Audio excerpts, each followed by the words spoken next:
Kamusta?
Organisasyon.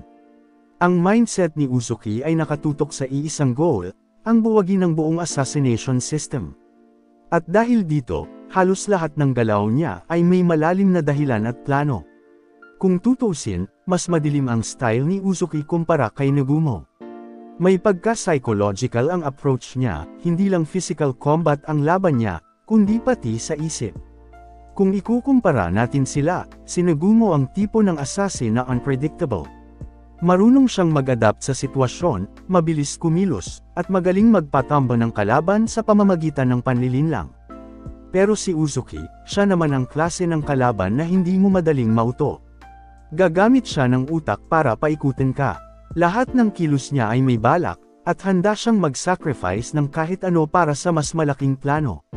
Kung mano-mano na labanan lang ang pag-uusapan, maaaring makalamang si Nagumo sa simula, lalo na kung hindi pa kilala ni Uzuki ang style niya. Pero habang tumatagal ang laban, mas lumalakas ang posibilidad na ma-analyze ni Uzuki ang bawat galaw ni Nagumo, at doon siya babawi. Isa pa sa malakas na factor ay ang mentality nila. Si Nagumo, kahit assassin, ay may mga pagkakataon na nagdadalawang isip. May sense of humor siya at parang may limitasyon kung sino ang handa niyang patayin. Si Uzuki naman, wala siyang ganang limitasyon. Para sa kanya, kung kailangan kang mawala para maabot ang goal niya, mawawala ka.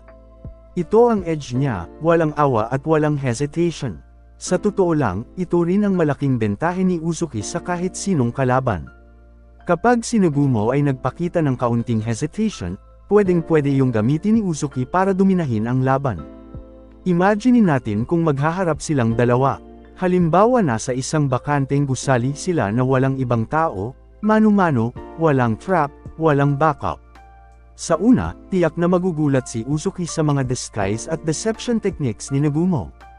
Baka makailang strike pa nga si Nagumo bago makasagot si Uzuki.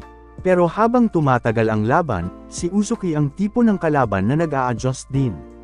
Mapapansin niya ang patterns, ang paraan ng galaw ni Nagumo, at maaari niyang gamitin ito laban sa kanya. Kaya kung saglitan lang ang laban, si Nagumo ang malamang manalo dahil sa bilis at unpredictability. Pero kung prepared battle at strategic na sagupaan, si Uzuki ang mas may advantage. Lalo na kung may oras siyang magplano, mag-set ng trap, o mag-control ng environment. Sa huli, pareho silang top tier na mandirigma.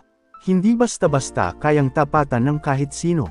Pero kung pipili tayo ng mananalo base sa raw speed, deception, at adaptability, si Nagumo ang panalo.